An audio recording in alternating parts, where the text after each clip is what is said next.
Class 11th वाले बच्चे ध्यान दें। आज हम बताने जा रहे हैं केल्डाल या जेल्डाल विधि द्वारा नाइट्रोजन का मात्रात्मक विश्लेषण। बहुत ही इम्पोर्टेंट मेथड है और इससे जो न्यूमेरिकल आता है वो बहुत ही कॉम्प्लिकेटेड होता है, इसलिए बहुत अच्छी तरह समझने की आवश्यकता है। एस्टिमेशन ऑफ नाइट्रोजन बाई के केल्डाल या जेल्डाल्स प्रोसेस। मैंने बताया था कि इसके दो नाम हैं, कभी तो इसे केल्डाल के नाम से जाना जाता है, कभी इसे जेल्डाल के नाम से लिखा जाता है। केल्डाल का मतलब हुआ कि जब जे को साइलेंट रखा जाए, जेल्डाल का मतलब हुआ कि जब के को साइलेंट रखा जाए। तो इस आधार पे नाम साइंटिस्ट का है, केल्डाल या जेल्डाल विधि द्वारा नाइट्रोजन का मात्रात्मक विश्लेषण। इसमें देखिए होता क्या है कि कार्बनिक यौगिक जो इसका सिद्धांत है, पहले तो सिद्धांत समझ में आ जाना चाहिए। जो इसका थ्योरी है, इसकी थ्योरी, वो सिद्धांत ये है कि हमने नाइट्रोजन युक्त कार्बनिक यौगिक को लिया, क्योंकि हमें नाइट्रोजन युक्त कार्बनिक यौगिक चाहिए। और इस नाइट्रोजन युक्त कार्बनिक यौगिक को मैंने लेकर इसे गर्म किया सांद्र H2SO4 के साथ, कंसनट्रेट सल्फ्यूरिक एसिड के साथ इसको गर्म किया जाएगा। और उपस्थिति हो सकती है इसमें कॉपर सल्फेट की, या फिर पोटेशियम सल्फेट की, या मरकरी की।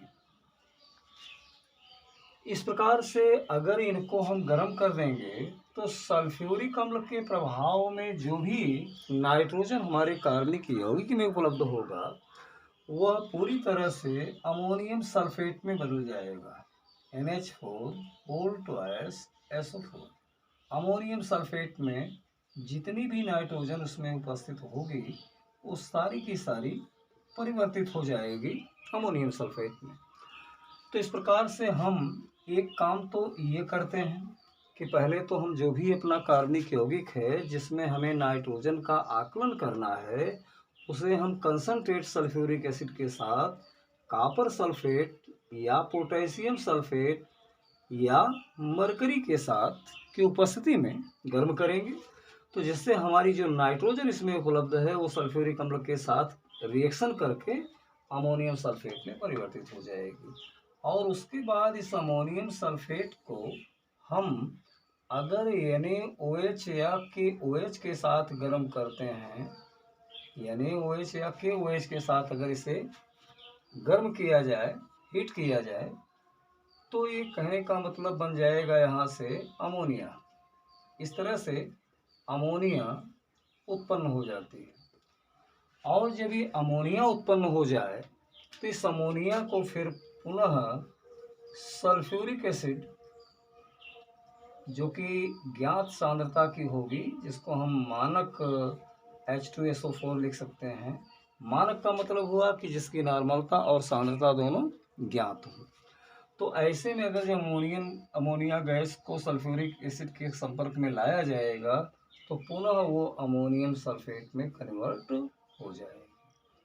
तो कहने का मतलब हमारा ये हुआ कि ये तो इसका सिद्धांत हुआ, जो जेल्डाल विधि का मेन सिद्धांत है। अब हम इस चीज़ को जितना कुछ हमने लिखा है थ्योरी में, यह जानना बहुत ही आवश्यक है कि इसमें पूरा सिस्टम क्या है। सिस्टम ये हुआ कि नाइट्रोजन युक्त कार्बनिक यौगिक को मैंने सांद्र सल्फ्यूरिक अम्ल के साथ इनकी प्रेजेंस में गर्म कर दिया, जिससे परिणामात्मक रूप में वो अमोनियम सल्फेट में परिवर्तित हो गई।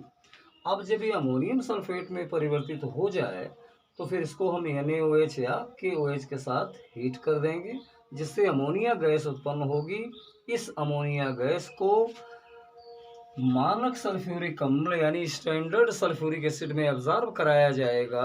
मतलब वो सल्फ्यूरिक एसिड जिसकी नॉर्मेलिटी और कंसंट्रेशन दोनों ज्ञात हों।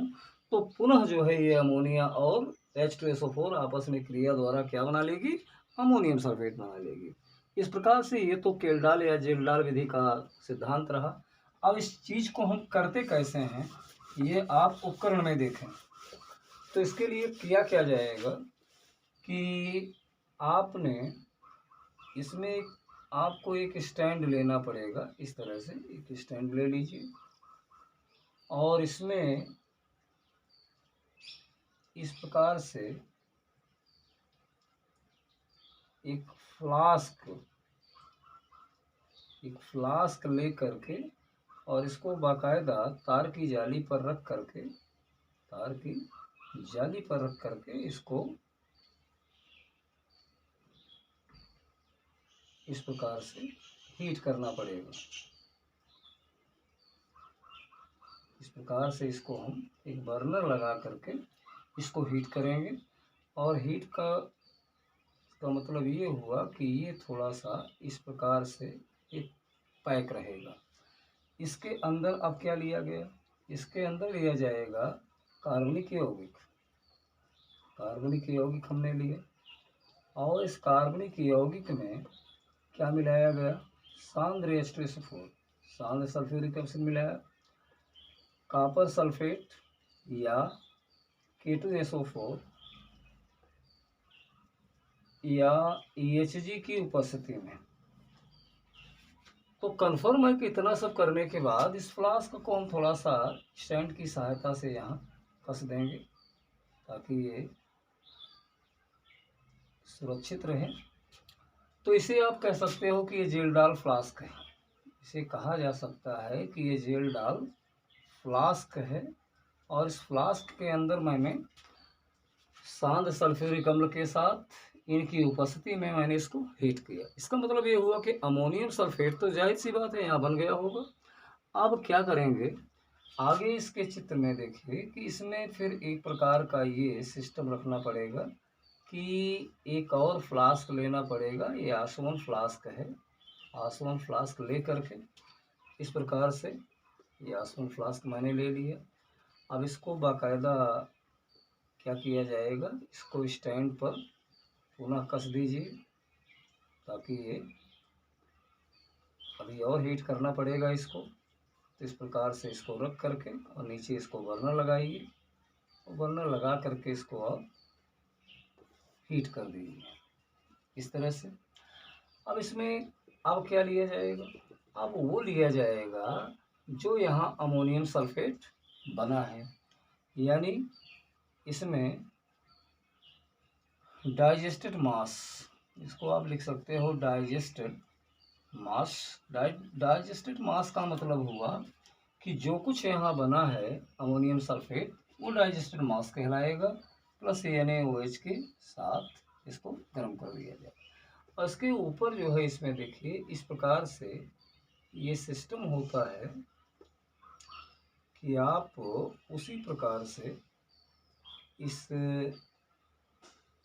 जेलडाल फ्लास्क को यहाँ पर सेट कर दिया जाएगा, क्योंकि जो डाइजेस्टेड मास होगा वो तो इसी में रहेगा। उसी जेलडाल फ्लास्क को आप इस प्रकार से एडजस्ट कर दीजिए। इसके बाद ये तो आ जाएगा पूरा अमोनियम सल्फेट इसमें NaOH ले करके इसको हमने देखिए फिर से हीट कर दिया। तो ये जेलडाल ट्रैप कहलाता है, जेलडाल ट्रैप कहलाता है। यहाँ लिया गया ये डिस्टिलेशन फ्लास्क है जिसको हम आसवन फ्लास्क कहते हैं। अब ये निकलने वाली जो अमोनिया गैस है देखिए NH3 गैस यहाँ से रिलीज होगी और इस NH3 गैस को लाया जाएगा एक कंडेंसर में।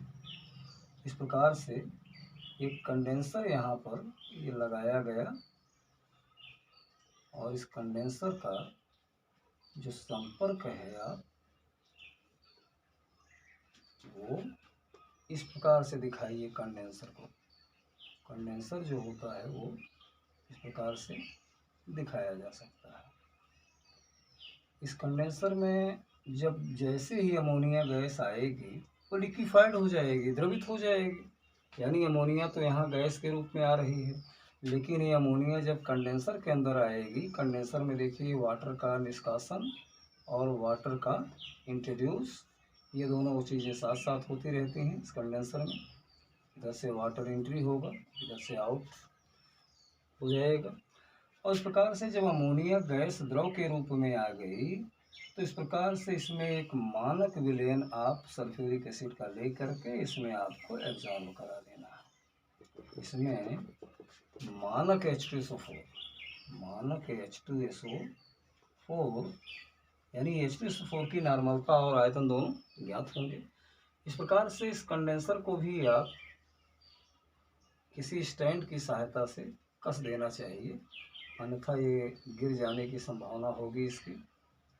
तो ये चित्र जो है, चित्र की सहायता से इसको समझाया जा सकता है। देखिए इस प्रकार से कंडेंसर को हमने स्टैंड से कस दिया तो बहुत साफ है। इस फिगर में यह है जिल्डाल विधि का नामांकित चित्र, जिसमें मैंने कार्बनिक यौगिक लिया, जिसमें हमें नाइट्रोजन का आकलन करना है। सल्फ्यूरिक अम्ल के साथ इसको यहाँ पर मैंने कॉपर सल्फेट K2SO4 या Hg की उपस्थिति में इसको मैंने गर्म कर दिया। ये जिल्डाल जो फ्लास्क है, यही जिल्डाल ट्रैप यहाँ लगा दिया गया इस प्रकार से। तो जितना कुछ अमोनियम सल्फेट यहाँ बना होगा इसके अंदर आ जाएगा, इस आसवन फ्लास्क के अंदर। इसमें मैंने पहले से क्या ले रखा है, NaOH को। अब NaOH ले करके जब ये दोनों आपस में यहाँ गर्म किए जाएंगे तो यहाँ से निकलने वाली गैस कौन सी होगी, अमोनिया गैस होगी। और वो अमोनिया गैस यहाँ से लाई गई, कहाँ लाई गई, कंडेंसर संघनित्र में लाई गई। और संघनित्र में आने के बाद वो सीधा सीधा ड्रॉप की गई कहाँ, H2SO4 की ज्ञात मात्रा में। मतलब इसकी नॉर्मेलिटी और इसका वॉल्यूम ये दोनों हमें पता है। तो इस प्रकार से पूरा सिस्टम होता है जिल्डाल या केल्डाल में द्वारा नाइट्रोजन के मात्रात्मक विश्लेषण में। लेकिन अब हम गणनाएं कैसे करेंगे, मुझे नाइट्रोजन का मात्रात्मक विश्लेषण करना है। तो नाइट्रोजन का मात्रात्मक विश्लेषण करने के लिए जो गणनाएं हैं वो बड़े काम की हैं, चूँकि वहीं से न्यूमेरिकल आता है। अब ये तो कन्फर्म है कि जो कार्बनिक यौगिक आपने लिया, माना कार्बनिक यौगिक का जो भार वहाँ गर्म किया गया जिसमें नाइट्रोजन था, माना कार्बनिक यौगिक का जो भार है वो W ग्राम है। H2SO4 की जो नॉर्मलता है वो N1 मान लिया जाए, और H2SO4 की जो का आयतन जो होगा, H2SO4 का आयतन वॉल्यूम, इसे हम V1 ml मान लें, V1 ml। तो ये चीज़ें तो अपने पास कन्फर्म हैं, जो नोन होंगी कि कार्बनिक यौगिक का W ग्राम, सल्फ्यूरिक अम्ल की नॉर्मलता N1 और सल्फ्यूरिक अम्ल का जो वॉल्यूम है, आयतन, वो क्या है, V1 है। अब इस प्रकार से देखा जाए कि V1 मिली N1 H2SO4 ये बराबर होगा V1 मिली N1 NH3 के। चूँकि एक दूसरे को उदासीन कर रहे हैं वो, इसलिए इनके दोनों के आयतन बराबर होंगे। तो अगर हम 1000 मिली अगर NH3 ले लें तो ये बराबर किसके होगा, 1000 मिली का मतलब हुआ किसका, मिली तुल्यांक, और इसमें बराबर होगा 17/1000 इंटू N1 इंटू V1 ग्राम NH3 के। ये बराबर होगा, ये 17 कहाँ से आया, 17 आया है कि अमोनिया का अणुभार होता है 17, और यही चीज़ बराबर हो जाएगी 14/1000 into N1 into V1 gram nitrogen के। इसलिए कि अमोनिया में मात्रा किसकी है, नाइट्रोजन की, और नाइट्रोजन का परमाणु भार कितना होता है, 14। इस प्रकार से 14 जो आया वो नाइट्रोजन का, या N लिखिए केवल, N2 का मतलब गैस हो जाएगा, N माने नाइट्रोजन का जो परमाणु भार होता है वो कितना होता है, 14।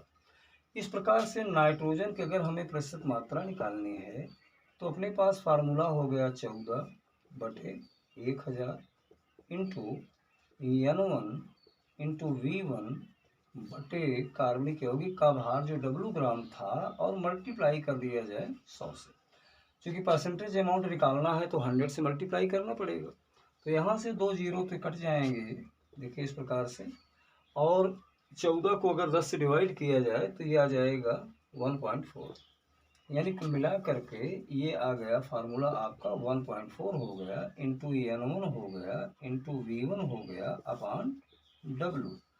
तो ये परसेंटेज अमाउंट निकालने का आपका फार्मूला बन गया। इस फार्मूले की सहायता से हम नाइट्रोजन की प्रतिशत मात्रा को कैलकुलेट कर सकते हैं। अब सबसे महत्वपूर्ण चीज़ ये होती है कि किसी न्यूमेरिकल द्वारा इसको समझा जाए कि किस प्रकार का न्यूमेरिकल आएगा जिस पे हमारा ये फार्मूला फिट बैठेगा।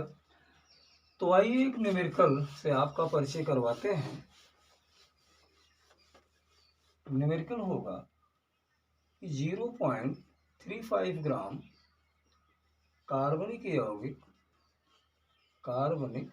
यौगिक का जेल डाल विधि द्वारा विश्लेषण किया गया।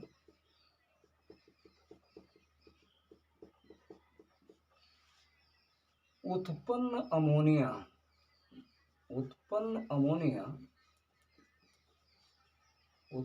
अमोनिया को 100 ml N/10 H2SO4 में अवशोषित किया गया।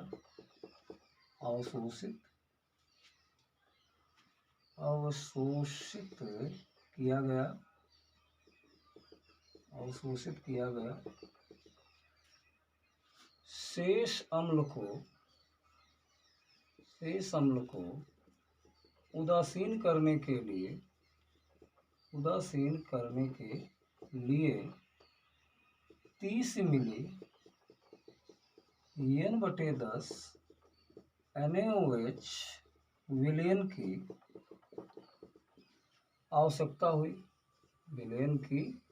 आवश्यकता हुई। कार्बनिक यौगिक में नाइट्रोजन की प्रतिशत मात्रा ज्ञात कीजिए।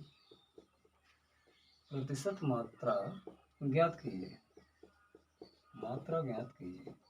इस प्रकार का न्यूमेरिकल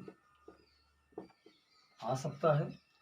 और जिस समय 11th और 12th दोनों का एक बोर्ड होता था, जो बोर्ड एग्जाम होता था उसमें 11th का भी पोर्शन शामिल था, तो उस समय ये बोर्ड में क्वेश्चन 3 बार आ चुका था। ये उस समय की बात है जब 12th के बोर्ड एग्जाम में 11th का भी कंट्रीब्यूशन रहता था, पोर्शन आता था। तो उस समय 3 बार बोर्ड में आ चुका है ये न्यूमेरिकल। तो देखें कैसे लगाया जाएगा। फार्मूला तो यही लगना है। अब फार्मूला अगर वो लगना है तो लेकिन सारी चीज़ें क्लियर तो है नहीं बीच में। यहाँ पर 2-3 चीज़ें क्लियर हैं। जैसे सबसे पहले आप क्या निकालोगे, H2SO4 के मिली तुल्यांक कितने हैं। इसके लिए क्या होता है, इसके लिए होता है कि N1 इंटू V1। अब N1 कितना है, N/10 का मतलब हुआ 1/10 गुणे V1 कितना है 100 मिली लिया गया। तो जब N की जगह पे 1 लिख दिया जाए तो ये तो हो जाएगा 10, यानी सल्फ्यूरिक अम्ल के मिली तुल्यांक कितने हैं 10। इसी प्रकार से आप क्षार का निकाल लें, NaOH के मिली तुल्यांक वो कितने हैं। इसके लिए आपको फार्मूला वही लगाना मिली तुल्यांक निकालने के लिए कि N1 इंटू V1 कर दो। अब N1 कितना है, यहाँ भी N/10 है, N/10 माने 1/10। V1 कितना है 30 मिली है, तो यहाँ 30 से मल्टीप्लाई कर दो तो ये हो जाएगा 3। अब कुल मिला करके अम्ल का मिली तुल्यांक आ गया 10 और क्षार का मिली तुल्यांक आया 3। तो इसका मतलब ये हुआ कि NaOH ने तो इसके 3 ही मिली तुल्यांक को न्यूट्रलाइज किया होगा, उदासीन किया होगा। तो 7 मिली तुल्यांक बच गए। वो 7 मिली तुल्यांक किसने किया होगा, अमोनिया ने किया है सल्फ्यूरिक अम्ल को। तो इस प्रकार से लिखना है अपने को कि अम्ल के शेष मिली तुल्यांक